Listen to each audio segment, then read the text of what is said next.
చంద్రమోహన్ గారు తెలుగు చలనచిత్రానికి ఎన్నో సేవలు అందించారు. కానీ 2 నంది అవార్డులతోనే సరిపెట్టింది ఆయన రాష్ట్ర ప్రభుత్వం గానీ, కేంద్ర ప్రభుత్వం గానీ. చెన్నై నుంచి ఈ హైదరాబాద్‌కి ఎప్పుడైతే ఆంధ్రప్రదేశ్ విభజన ఉన్నప్పుడు హైదరాబాద్‌కి వచ్చి స్థిరపడ్డారు. కానీ చంద్రమోహన్ గారితో సహా చాలామంది సౌత్ ఇండియన్ యాక్టర్స్ అండ్ యాక్ట్రెస్‌కి చాలామందికి రికగ్నిషన్ లేకుండా పోతుంది. ఎస్పెషల్లీ మనకు ఈ బాలీవుడ్స్‌లో ఎప్పుడైతే బాహుబలి కానీ, ట్రిపుల్ ఆర్ఆర్ఆర్ కానీ ఎస్పెషల్లీ ఇంటర్నేషనల్ లెవెల్లో వచ్చినప్పుడు మాత్రమే నటులకు, నటీమణులకు కూడా గుర్తింపు లభించింది. కానీ కొందరు మాత్రము సౌత్ ఇండియన్ ఎస్పెషల్లీ టాలీవుడ్లో కానీ, కాలీవుడ్, చెన్నై తమిళ్ సినిమా రంగాల్లో డైరెక్టర్లు, నిర్మాతలు ఎస్పెషల్లీ మన యొక్క టాలెంట్లను హీరోలను కానీ, హీరోయిన్లను కానీ ప్రోత్సహించట్లేదు. మనం ఏం చెప్తున్నామంటే ఒకటే, మనకు కూడా శక్తి ఉంది, నటీమణులకు కూడా శక్తులు ఉన్నాయి.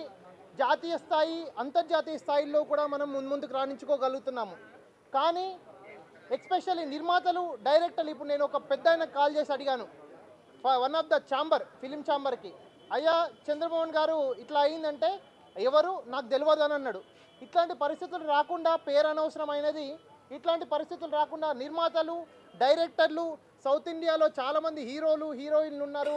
వాళ్ళ టాలెంట్కి కానీ మనం ప్రతిభనిస్తే వాళ్ళు ఈ శేషజీవిషన్కి వచ్చినాక వాళ్ళకు ఒక పెన్షన్ సిస్టమ్ కానీ, వాళ్ళ ఒక హెల్త్ కార్డ్ సిస్టమ్ కానీ ఇంప్రూవ్ చేయాల్సిన అవసరం ఉంది. ఈనాడు చంద్రమోహన్ గారు దాదాపు ఒక కరోనా అప్పటి నుంచి 3 నుంచి 4 సంవత్సరాల నుంచి కూడా అనారోగ్యంతో బాధపడుతుంటే పలకరించిన నాదుడు లేడు.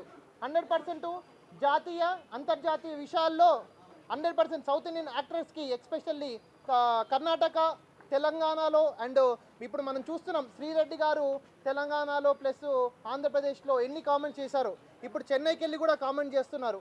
అట్లాంటి పరిస్థితి రాకుండా ఇప్పుడు ఎంతమంది, ఇప్పుడు అదేంటిది రకుల్ ప్రీత్ ఢిల్లీ పర్సన్, ఇలియానా, ఇవన్నీ కూడా సౌత్ ఇండియాలో కాకుండా 100 నిర్మాతలు, డైరెక్టర్లు సౌత్ ఇండియా వాళ్ళకి ప్రాధాన్యం ఇచ్చి వాళ్ళకు ముందుగా ఛాన్సెస్ ఇవ్వాలని, వాళ్ళతో పాటిస్తే ఎంతమందో కమెడియన్లు, ఇప్పుడు జబర్దస్త్ షో ఉందండి, ఎంటైర్ ఇండియాలో జబర్దస్త్ ఉంచిన సంచలనం జాతీయ స్థాయిలో లేదు.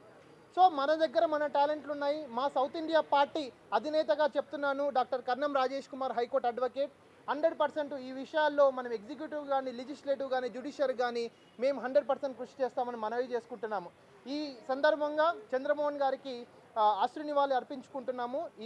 మేము డాక్టర్ కె రాజేష్ కుమార్ మరియు south India party. Thank you.